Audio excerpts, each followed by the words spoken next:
Queremos conversar hoy sobre algunas, ya viene pasando un mes desde la instalación de la Convención Constitucional y hay una serie de cosas que son novedosas y que usted va a tener que acostumbrarse a muchas de esas materias y algunas que van a derivar de justamente esta situación. Vamos a conversar con Pamela Figueroa, politóloga, académica de la Universidad de Santiago, parte del Observatorio de la Nueva Constitución. Muchas gracias, Pamela, por estar con nosotros hoy día.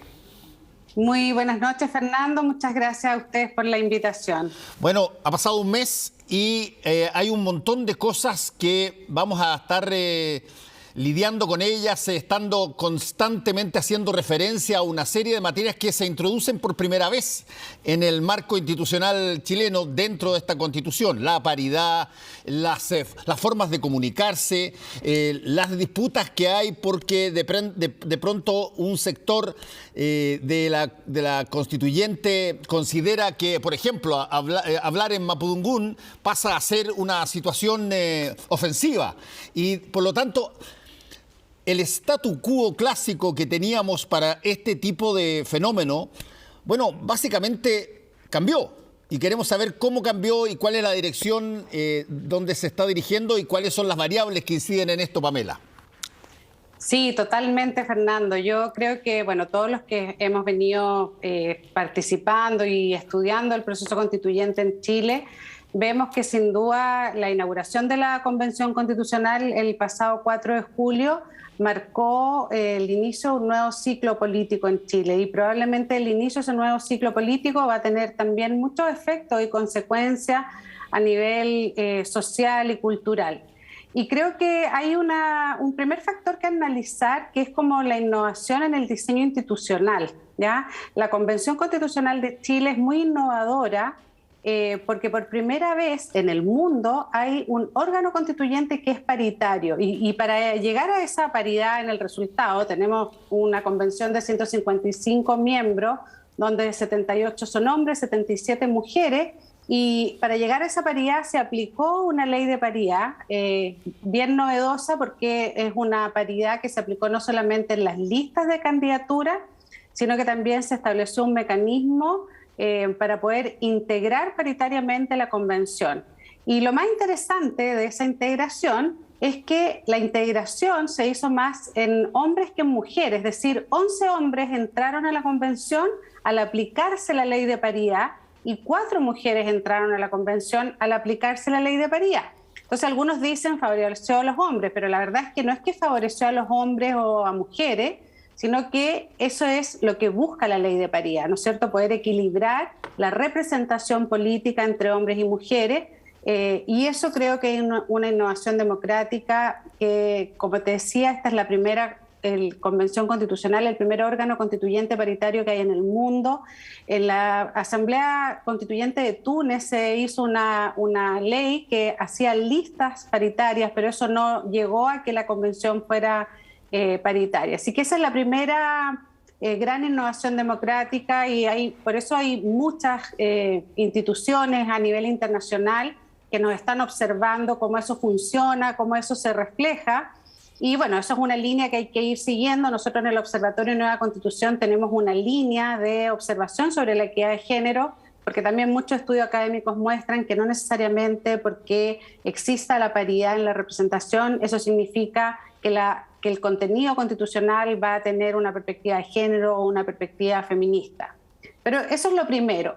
Otra de las reglas interesantes de observar es los escaños reservados para los pueblos indígenas. Nosotros en Chile, según el último censo, el 12% de la población se identifica como parte de los pueblos originarios y los pueblos originarios no tenían ninguna representación en Chile. Más bien, siempre fueron objeto más bien de discriminación en muchos ámbitos.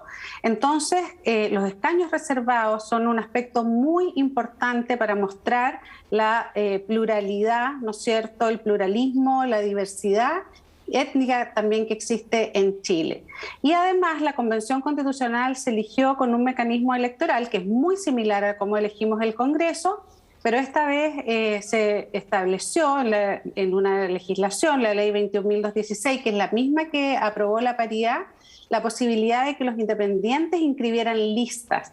Y eso hizo que existiera una gran diversidad de representación, y vemos que hay una fragmentación, que no hay ningún grupo político ni social o movimiento social que tenga una mayoría en la convención. Por tanto, eso motiva e incentiva a todos y a todas los convencionales constituyentes a que busquen el diálogo y busquen construir acuerdos, que es lo que hemos visto durante este primer mes, ¿no es cierto? Cómo se van ordenando esas distintas fuerzas políticas que son muy diferentes a lo que estábamos acostumbrados a ver en el Congreso. Entonces, la presidenta de la Convención Constitucional ha usado una frase que la ha repetido constantemente. De hecho, ella publicó hace pocos días una nota en un medio de comunicación, y ella habla de la nueva forma de ser plural. Y eso me parece que es muy profundo para la democracia chilena, que no solamente implica la incorporación y el reconocimiento de la representación de los pueblos originarios,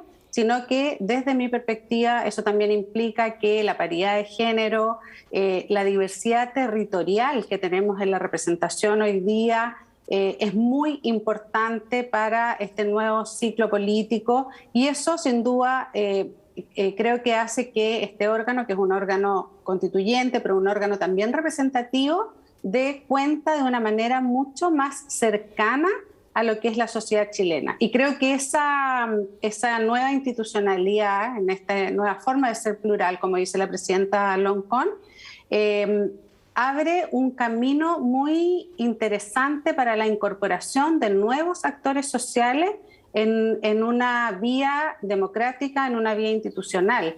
Y esa nueva institucionalización creo que va a ir generando nuevas instituciones políticas también en Chile. O sea, una forma muy distinta de la institucionalidad, como ha pasado en otros momentos de la historia de Chile, ¿no es cierto?, donde se han incorporado nuevos actores sociales al debate público, ¿ya? Y creo que eso ha sido como un proceso muy profundo de democratización, de ampliar la democracia, de acercar también este concepto de democracia que parecía tan elitizado a una sociedad que es muy diversa y es muy plural.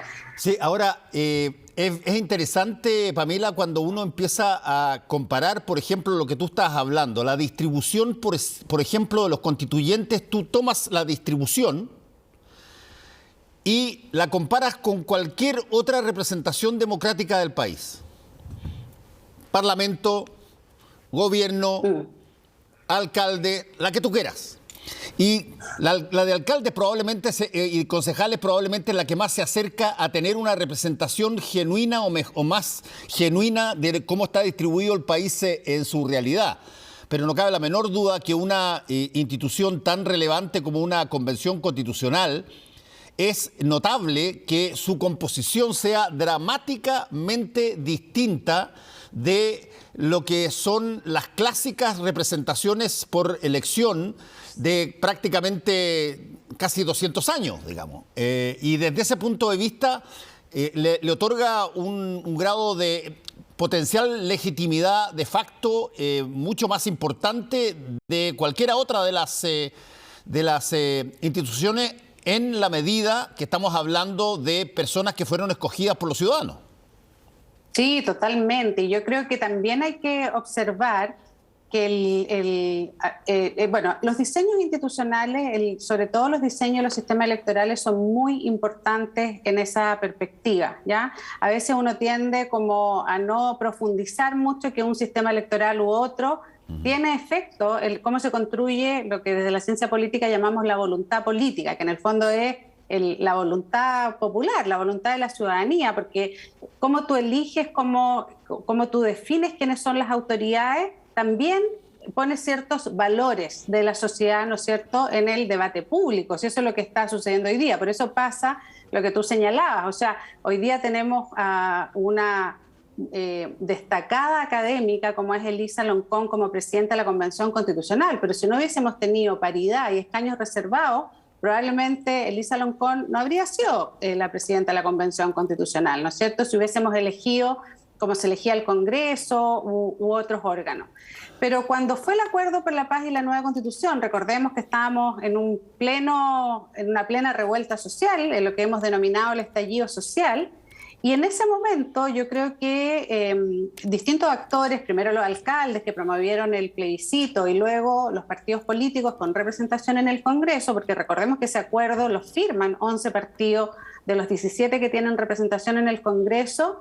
Ese acuerdo creo que fue muy importante para no solamente abrir el proceso constituyente, sino que también creo que ahí hubo la suficiente como espacio y visión de poder entender que para que el nuevo ciclo político gozara de legitimidad, la legitimidad perdida durante los últimos años de los partidos, el Congreso, el gobierno, las empresas, no sé, muchas instituciones públicas, era necesario hacer algunos cambios. A mí me correspondió estar en la mesa técnica que diseñó esa reforma constitucional, y ya en esa mesa técnica discutimos mucho sobre la necesidad de incorporar estas innovaciones democráticas. No necesariamente logramos poder generar el acuerdo ahí, por tanto se fue a sede legislativa y se aprobó en el Congreso, en el actual Congreso, este cambio en el diseño institucional. Y creo que eso fue clave, fue muy importante porque, por un lado, la élite entiende que es necesario generar cambios para poder canalizar, ¿no es cierto?, abrir un espacio al importante malestar social que está muy explícito, ¿no es cierto?, en octubre, noviembre del año 2019, pero también creo que esta posibilidad, ¿no es cierto?, de dar un paso firme hacia adelante en la democratización permitió como generar este ingreso de nuevos actores al proceso constituyente, y yo creo que eso se va a sostener en el sistema político en adelante. Recordemos además que eso no solamente implica que hay nuevos actores dentro de la convención, sino que también en la elección del plebiscito, en el plebiscito del año 2020, en el plebiscito constitucional, que por primera vez en muchos años aumentó la participación electoral. Con voto voluntario tuvimos casi un 51% de votación. Hubo más de 1 millón de nuevos electores, personas que nunca habían votado. Y gran parte de esos electores son jóvenes de distintos niveles socioeconómicos, porque también antes pasaba que la votación en Chile estaba muy asociada a zonas territoriales, comunas de mayores ingresos, por tanto de mayores niveles educativos, y eso también reproducía en el fondo el tipo de personas que se elegían y el tipo de discurso que estaba dentro de la arena política. Entonces, al ingresar también 1 millón de nuevos electores, eso también cambia el mapa político. Entonces, tú generas nuevas reglas, eso da más confianza al electorado, el electorado participa y se generan estos cambios. Todavía no tenemos todos los datos de la elección del 15 y 16 de mayo, pero yo creo que también va a ser interesante observar quiénes votaron el 15 y 16 de mayo y cómo se eligió esta convención constitucional. Ahora, eso que tú estás diciendo, Pamela, por el lado de la forma como se representa la ciudadanía a la hora de votar, que es muy interesante todo lo que ha pasado, como tú decías, en las últimas votaciones. Pero mira tú que ha pasado también una cosa que hasta cierto punto de vista es muy difícil de encontrar en otras instancias de política competitiva, llamémoslo así, como el Congreso, incluso ciertos comités que se forman, en fin. Por ejemplo, te voy a poner 2 casos recientes. Un caso, una mini polémica que se genera porque uno de los integrantes de la Comisión de Derechos Humanos de la Convención Constituyente es el exalmirante Jorge Arancibia, que fue parte del gobierno de Augusto Pinochet, de la dictadura, y por lo tanto, durante un rato se establece una discusión sobre si cabe o no cabe incluir dentro de derechos humanos a alguien que participó de un gobierno que violó los derechos humanos. Y fíjate que mayoritariamente la respuesta fue: la persona fue elegida por los ciudadanos para integrar la convención con plenos derechos y deberes, tal cual como cualquier otro, independientemente de cuál fue su historia o cuál es su pensamiento político. Y eso me parece un avance, por lo menos enorme, desde el punto de vista de no solamente la tolerancia, sino además la búsqueda de legitimidad amplia para todas las cosas que se decidan. Sí, totalmente. Eso pasó en la Comisión de Derechos Humanos y Sí. en una dimensión y escala distinta. También pasó cuando se definió el mecanismo para elegir a los nuevos 7 vicepresidentes. Exacto. Porque también Ese se era había el segundo hablado, ejemplo, ese es el segundo ejemplo que te iba a poner. ya, claro, que en el fondo, y creo que en ambos casos ha primado la voluntad y el valor democrático. Eso es una muy buena noticia y yo creo que es lo que genera este sentimiento y esta emoción de esperanza que muchas chilenas y chilenos han expresado en distintos estudios de opinión pública sobre la Convención Constitucional. Porque sin duda el tema de los derechos humanos es un tema muy complejo en Chile, porque nosotros tuvimos un periodo autoritario, una dictadura donde hubo violaciones sistemáticas a los derechos humanos, pero tuvimos mucha dificultad en la transición a la democracia por abordar y resolver ese tema de los derechos humanos, ¿no es cierto? Tuvimos una ley de amnistía, esa ley de amnistía dificultó, por tanto, ¿no es cierto?, los juicios a las personas involucradas en violaciones a los derechos humanos. Y quedó una herida abierta, muy difícil. Eso pasó en Chile y en muchos otros países de América Latina. Ya creo que esa es una de las grandes heridas que dejó la década de los 70 y los 80 en nuestra región. Y hoy día, ¿no es cierto?, que nos toca redefinir las reglas del juego a través de la deliberación constitucional, es un tema que surge, pero que somos capaces de abordarlo, ¿no es cierto? Hay diferencias, pero prima la valoración democrática. Y yo creo que eso es muy importante porque son ejercicios que requieren todas las sociedades, de enfrentar también sus traumas, sus fantasmas y ver cómo se abordan y siguen para adelante. Y yo creo que eso va a ser uno de los temas sustantivos en el debate constitucional, el tema de los derechos humanos, porque sabemos que la democracia se funda, ¿no es cierto?, en los derechos humanos. Y me parece que la sociedad chilena tiene como una alta valoración porque nuestro ciclo democrático se funda en una conceptualización muy profunda y consensuada frente a los derechos humanos. Así que me parece que es una muy buena señal de parte de los distintos convencionales, porque además también pasa que yo creo que en estos últimos años la sociedad chilena se construyó en una base de fragmentación y segregación social. O sea, vivimos en una sociedad muy segregada, en territorios muy segregados, y no habían espacios de encuentro. Ya creo que la Convención Constitucional es muy simbólica como un espacio de encuentro de la diversidad y la pluralidad que es Chile. O sea, Chile es un país muy diverso en distintos ámbitos, y la Convención Constitucional de alguna manera nos pone a todos ahí, ¿no es cierto? En esos 155 convencionales constituyentes están representados los distintos sectores de la sociedad, y eso me parece que es un momento histórico porque nos pone en un espacio de diálogo, o sea, nos lleva a ese espacio de diálogo. Y yo creo que en la primera semana, que fue como de mucha tensión, porque sucede un poco eso, ¿no es cierto? Que eso creo que es muy innato en el ser humano, que cuando se encuentra con otros que le parecen desconocidos o le parecen distantes, diferentes, eso al principio genera cierto temor, porque no se sabe, ¿no es cierto?, cuáles son las posiciones de los otros. Pero a medida que eso fue avanzando, creo que ha habido un espacio muy interesante de diálogo, de encuentro, de búsqueda, ¿ya?, de cuáles son los puntos, los temas que hay que abordar, que hay que acordar, o en cuáles también mostrar esas diferencias. Y yo creo que ese es el valor que tiene la deliberación constitucional en la Convención. Sí, ahora, Pamela, hay cosas que también uno no tiene que ser un tipo con doctorado para poder evaluar determinadas cosas que pasan en la Convención. O hay gente que luchó denodadamente desde el ámbito electoral porque nunca jamás existiera esta convención. Y después se presentó como candidato para tratar de obtener el tercio que permitiría bloquear cosas que no quería que pasaran. Ya si que hay que hacer una convención, por lo menos tengamos el tercio para poder bloquear aquellas cosas que no queremos que pasen. No se obtuvo el tercio tampoco.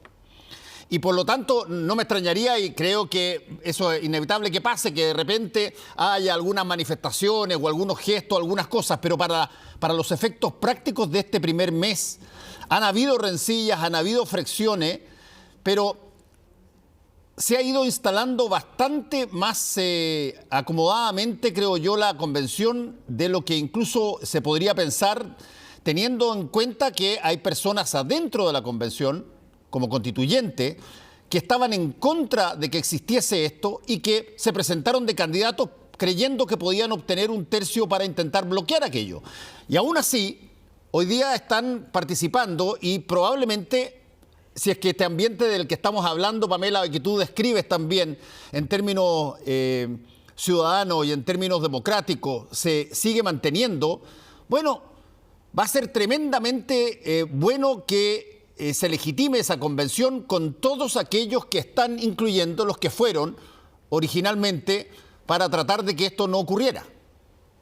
Totalmente. Yo creo que es muy importante y eso tempranamente creo que ha sido expresado por la presidenta de la Convención Constitucional. Me parece que en eso Elisa Loncón ha tenido mucha altura de mira y mucha sabiduría también, porque al principio había esa tensión, ¿no es cierto? Es decir, los que estuvieron por el rechazo, que son también los que limitaron la posibilidad no solamente de hacer reforma a la Constitución, sino que hacer muchas legislaciones y ejercer mayoría de gobiernos que tenían propuestas y programas de cambio, y que con ese tercio que primero se dio por un sistema electoral, que era el sistema electoral binominal, que venía, ¿no es cierto?, del autoritarismo, y que luego ellos mantuvieron en el Congreso. Muchas legislaciones que se quisieron hacer en otros momentos de la historia de Chile no se pudieron hacer. Luego ellos se opusieron al cambio constitucional. Recordemos que durante el segundo mandato de la presidenta Michelle Bachelet se inició un proceso constituyente que no logró avanzar porque no hubo mayoría en el Congreso primero, y luego porque cuando asume el gobierno el presidente Sebastián Piñera, se detiene ese proceso constituyente que se había iniciado. Ellos en muchos momentos declararon que se oponían, ¿no es cierto?, al cambio constitucional. Pero la ciudadanía dijo otra cosa. En el plebiscito el 80% de quienes votaron estuvieron a favor del cambio constitucional en una convención constitucional, y luego con la elección de los convencionales constituyentes también hubo una amplia mayoría que votó por personas que están por el cambio constitucional, por reformas profundas en distintos ámbitos de nuestra institucionalidad. Pero creo que también es muy importante que si la derecha más conservadora o los grupos que estuvieron en contra del proceso constituyente se presentaron a elecciones y hoy día cuentan con ese apoyo ciudadano para estar ahí, tienen que hacer valer sus ideas, presentar sus ideas, pero su presencia es importante para la legitimidad del proceso, porque finalmente una constitución política es distinto a la legislación regular que nosotros tenemos en el Congreso, porque las legislaciones regulares representan programas de gobierno, ¿no es cierto? Mayorías que ganan gobiernos y presentan sus legislaciones.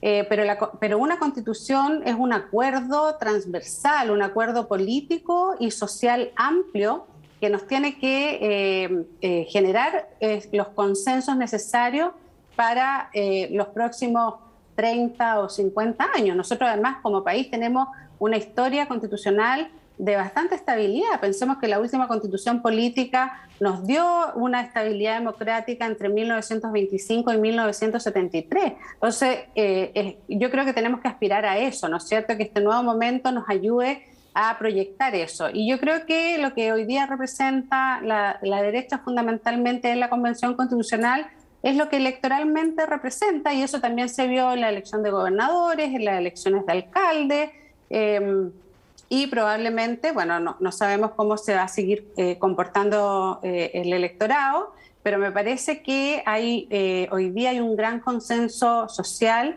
por cambios y profundización democrática, y eso es lo que se representó en la convención. Así que esperemos que los convencionales constituyentes que estuvieron por el rechazo sigan apoyando el proceso y estén participando a la altura de lo que la ciudadanía espera. Pamela Figueroa, muchas gracias por haber estado con nosotros hoy día aquí en Última Mirada. Que te vaya muy bien. Muy buenas noches, Fernando, que Chao. estés bien.